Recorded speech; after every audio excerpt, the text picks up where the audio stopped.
ये कहानी शुरू होती है इंडोनेशिया के एक छोटे से गांव से। वक्त है 1943 का। इंडोनेशिया में इस वक्त 3 नेशंस के लोग रहते हैं, इंडोनेशियंस, डच और जापानीज। जापानीज इंडोनेशियन और डच लोगों पे बहुत जुल्म करते थे, इसीलिए ये दोनों नेशंस जापानीज को पसंद नहीं करती थी, ना ही उनके साथ घुल मिल के रहती थी। लेकिन आपस में ये लोग बहुत प्यार से रहते थे। पता चला है कि इंडोनेशिया के इस छोटे से गांव में कुछ जापानीज सोल्जर्स ने इंडोनेशियन और डच लोगों को कैद करके रखा था, जिनको यहाँ से बचाने आती है एक डच लड़की इवाना। वो अपनी होशियारी से यहाँ से सब कुछ छुड़वाने में कामयाब हो जाती है, लेकिन उसकी बुरी किस्मत के आखिर में वो खुद ही जापानीज सोल्जर्स के हाथों पकड़ी जाती है। उसे ऑफिसर के पास लाया जाता है, जो कि इवाना का ही दोस्त था। इवाना को लगा कि ऑफिसर उसकी मदद करेगा, लेकिन ऑफिसर उसका गला दबाकर उसे मारने वाला था। जो देख एक इंडोनेशियन लड़का यहाँ इवाना की मदद करने के लिए आता है और ऑफिसर के सर पे एक बड़े से पत्थर से वार करके उसे बचाकर यहाँ से ले जाने लगता है। ये लड़का भी इवाना का ही दोस्त था और जापानीज सोल्जर की कैद में था। अभी इवाना की वजह से ही छूटा था। ये दोनों यहाँ से भाग रहे थे कि पीछे से वो सोल्जर उठकर इन दोनों की तरफ एक गोली चला देता है और ये सीन यहीं से कट होकर 1993 का वक्त दिखाया जाता है। एक बस के अंदर हम एम्बर नामी एक लड़की और उसके भाई को देखते हैं। पता चला है कि उसके पेरेंट्स की एक कार एक्सीडेंट में मौत हो गई है और उसी एक्सीडेंट की वजह से वो भी अब ठीक तरह से देख नहीं पाती। उसे सब कुछ धुंधला दिखाई देता है, इसीलिए एम्बर का भाई हमेशा उसका ख्याल रखने के लिए, उसको गाइड करने के लिए उसके साथ रहता है। कुछ ही देर में एम्बर अपनी मंजिल पे पहुंच जाती है। ये उसके दोस्त एगस का घर था, जिसे देखने पे पता चलता है कि ये तो वही बिल्डिंग है जहां आज से कई साल पहले जापानीज लोगों ने इंडोनेशियन लोगों को कैद करके रखा था। एगस एम्बर और उसके भाई को घर के अंदर ले जाता है, अपनी फैमिली से मिल पाता है, जो सभी एम्बर और उसके भाई से मिलकर बहुत खुश थे। कुछ ही देर बाद एम्बर का भाई एगस के ग्रैंडपा के साथ गेम खेलने लग जाता है और खेलते खेलते उनकी डिश यहाँ करीब ही एक छोटे से घर की खिड़की के अंदर गिर जाती है। ये लोग उसे लेने के लिए उस घर में जाते हैं। एम्बर भी वहाँ जाती है। घर बहुत पुराना था। जब एम्बर आगे जा रही थी तो अचानक ही फ्लोर की लकड़ियाँ टूट जाती है और एम्बर बेसमेंट में जाकर गिरती है। उसकी मदद करने को फौरन उसके भाई और उसका दूसरा साथी यहाँ आते हैं और उन्हें ये जगह काफी इंटरेस्टिंग लगती है। इधर से ही उन्हें एक अजीब सा बॉक्स मिलता है, जिसे लेकर वो अपने घर आ जाते हैं। उन्होंने एक स्टैचू भी देखा था जिसका सर नहीं था। घर आने पर जब ये बॉक्स खोलते हैं तो उसके अंदर से उन्हें सबसे पहले डायरी मिलती है, जो इवाना की डायरी थी, यदि उसी लड़की की जिसे हमने मूवी के पहले सीन में देखा था। डायरी में लिखा था कि इवाना के पेरेंट्स किसी न किसी हादसे में मारे गए थे। वो घर भी इवाना का था और ये बॉक्स भी। बॉक्स के अंदर जो इन्हें कैसेट मिली, जब ये लोग उसे चला के देखते हैं तो उसमें एक बहुत ही अच्छा सॉन्ग था। सबको पसंद आया और सभी डांस करने लगे। डांस करते करते अचानक ही घर की लाइट चली गई और कुछ करने को था नहीं, तो ये लोग सोने के लिए चले जाते हैं अपने घर पे बहुत सी कैंडल्स जलाकर। यहाँ हम नोटिस करते हैं कि अचानक रात में उनके घर का मेन डोर खुल जाता है। एगस जो एम्बर का दोस्त है और इस घर का ओनर है, वो बाहर चेक करने जाता है, लेकिन बाहर कोई भी नहीं था। सब सोने के लिए लेट चुके थे। इस घर के हर कमरे में रेडियो टेलीकॉम्स लगाए गए थे ताकि हर कोई एक दूसरे से कांटेक्ट कर पाए। एम्बर को अपने रूम के रेडियो टेलीकॉम के अंदर किसी की आवाज आती है, ऐसी जैसे वो उसे उसके रूम से बाहर बुला रही हो। एम्बर आवाज सुन के बाहर आ जाती है और बाहर आने पे एम्बर को सब कुछ ऐसा नजर आ रहा था जैसे उसकी नजर खराब ही ना हो। यहाँ उसके सामने जैसे एक फिल्म चलने लगी थी। उसे वो वक्त नजर आ रहा था जिस वक्त में इवाना अपने साथियों को बचाने के लिए इस घर में आई थी, यानी आज से कई साल पहले का वक्त। पता चलता है कि कहानी के पहले सीन में जहाँ जापानीज ऑफिसर ने इवाना और उसके फ्रेंड की तरफ गोली चलाई थी, तो वो असल में इवाना के फ्रेंड को लग गई थी। उसकी जान बचाने के लिए इवाना दोबारा उसे इसी घर के अंदर ले आई। उसने जान बचाने के लिए यहाँ के सभी इंडोनेशियन लोगों से मदद मांगी, जिनको अभी उसने बचाया था, जिन्होंने इवाना की कोई मदद नहीं की। अभी वो यही चीजें देख रही थी कि अचानक रूम से एम्बर का भाई बाहर आ जाता है। उसकी आवाज सुनकर वो चौंक जाती है। उसे कुछ समझ नहीं आया वो रूम में वापस आकर लेट गई। ये सब उसका विजन था। रात में दोबारा उनके घर के दरवाजे खुले। इस टाइम पर उनका म्यूजिक प्लेयर भी चलने लगा था, जिसकी आवाज एगस की ग्रैंडमा को आती है। इसे बंद करने के लिए जब वो बाहर आई तो उन्हें अपने घर पे सर कटा स्टैचू दिखा। वही स्टैचू जो हम इनके साथ वाले घर की बेसमेंट में देख चुके थे। इसे देखते ही ग्रैंडमा डर कर वहाँ से भाग जाती है।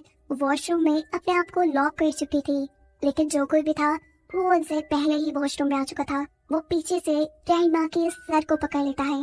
ग्रैंडमा को नजर आते हैं तो बहुत ही खौफनाक से हाथ जो एकदम से उनकी गर्दन को उसके सर से अलग कर चुके थे, और ऐसे ग्रैंडमा मारी जा चुकी थी। आज ईद का दिन था। सब लोग जल्दी उठ कर गए। सभी देखते हैं कि अपने घर के बिल्कुल दरमियान में वही स्टैचू रखा है जिसे वो बेसमेंट पे छोड़ आए थे। एगस को लगा कि उसका भाई शरारत में उनके साथ प्रैंक करने के लिए ये स्टैचू यहाँ ले आया है। इस पे लोग ध्यान नहीं देते। मेanwhile दूसरी तरफ एम्बर अपने साथ रात को होने वाले सारे वाक़ये के बारे में एगस के ग्रैंडपा को बताती है, जिन्हें उसकी बातों पे यकीन ही नहीं आ रहा था। खैर, अब ये लोग नाश्ता शुरू करते हैं और उससे पहले एक पिक्चर बनाने का डिसाइड करते हैं। इन्हें फील होता है कि उनकी यहाँ पे ग्रैंडमा है ही नहीं। सब उन्हें ढूंढने लग गए। उन्हें ढूंढते ढूंढते एम्बर एक बाथरूम के पास आ गई। उसे सब धुंधला नजर आ रहा था। उसने महसूस किया कि ग्रैंडमा के सर को उसकी बॉडी से अलग करके बहुत ही बुरी तरीके से मारा गया था। ये सब महसूस करके वो डर गई। उसे जोर से चीख मारी। उसकी आवाज से सब यहाँ आते हैं और ग्रैंडमा की ऐसी हालत देखकर बहुत ज्यादा डर जाती हैं। ये काम कौन कर सकता था? केस को सॉल्व करने के लिए वो पुलिस को बुलाते हैं, लेकिन पुलिस भी बॉडी की ऐसी हालत देखकर घबरा चुकी थी। इस टाइम तो बॉडी के ऊपर बहुत से कीड़े भी चढ़े हुए थे। उससे डर कर वापस गाड़ी में बैठ जाते हैं और अपनी फोर्स को बुलाने के लिए कांटेक्ट करते हैं। वो यहाँ से खुद भी जाना चाहते थे, लेकिन बारिश की वजह से कुछ भी नहीं कर पा रहे थे। देखते ही देखते रात हो गई और आधी रात में दोबारा एम्बर को म्यूजिक चलने की आवाज आई। जैसे ही वो म्यूजिक प्लेयर के पास आती है तो इस वक्त दोबारा उसे सब क्लियर नजर आने लग जाता है और इवाना की कहानी एक मर्तबा फिर कंटिन्यू होती है। दिखाया जाता है कि इवाना जिन इंडोनेशियन लोगों को यहाँ बचाने आई थी, वही इंडोनेशियन लोग इवाना को इस लड़के से अलग कर देते हैं। वो तो उनसे मदद मांग रही थी, लेकिन यहाँ उल्टा इंडोनेशियन लोग ही उसे जोर जोर से मारते हैं। आज इवाना के साथ जो कुछ भी हो रहा था, यहाँ प्रेजेंट में एम्बर के साथ घर के सभी लोग देख पा रहे थे। इवाना की दर्द भरी आवाजें और लोगों का ये मारना सब सुन पा रहे थे। सिर्फ यही नहीं, दीवार पे आए शैडो में उन्हें ये सब नजर भी आ रहा था कि मारने वाले इंडोनेशियन लोग अब इवाना को जापानीज सोल्जर्स के हवाले कर देते हैं। उन्होंने अपने ही हमदर्द के साथ धोखा किया था।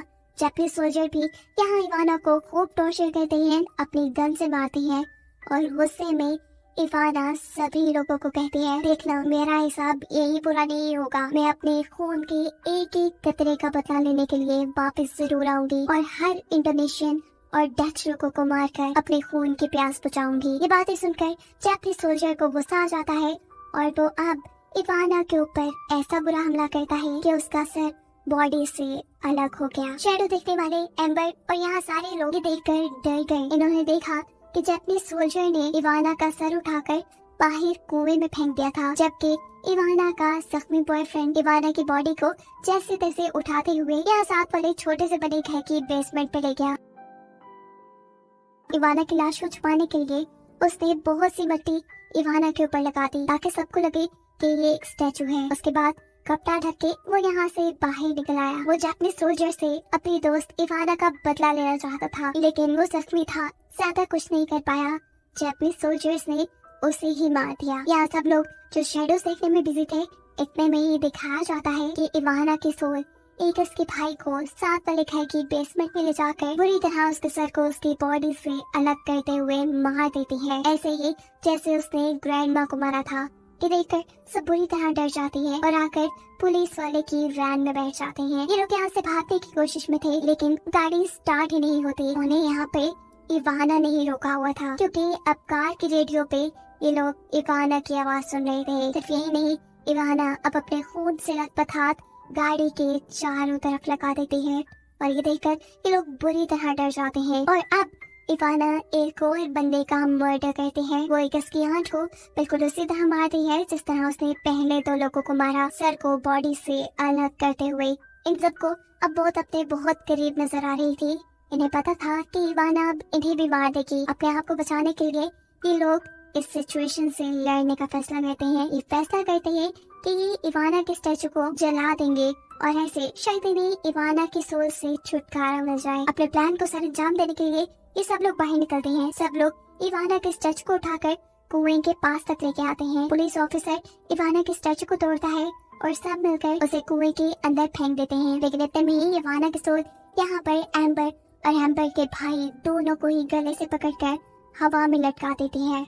इन दोनों को बचाने के लिए उनके साथी ने इवाना की सोल के ऊपर पीछे से एक हथौड़े से वार किया, जिसकी वजह से इवाना की सोल के हाथ से ये दोनों ही छूटकर कुएं में गिर गए। यहाँ ऊपर से पुलिस वाला इनके पास एक लाइटर फेंकता है ताकि ये लोग इवाना की बॉडी को जला सके। इवाना जिसे नजर बहुत कम आता था वो बहुत ही मुश्किल से यहाँ पे लाइटर ढूंढ पाती है और जैसे ही उसे लाइटर मिल जाता है, इससे पहले कि वो इवाना की बॉडी को जला पाती, यहाँ कुएं के अंदर भी इवाना की सोल आकर उसके गले को पकड़ लेते हैं। यानी वो भी अब एम्बर का गला तोड़कर उसे मारने वाली थी, पर वक्त रहते ही यहाँ ये लाइटर एम्बर का भाई पकड़ लेता है और वो यहाँ पे इवाना की लाश को आग लगा देता है। दिखाया गया कि इवाना की सोल जल गई, शायद वो आजाद हो गई थी और फाइनली इन दोनों की जान उससे बच गई थी। इनकी जान बच गई थी, लेकिन ये लोग ज्यादा देर यहाँ नहीं रह सकते थे।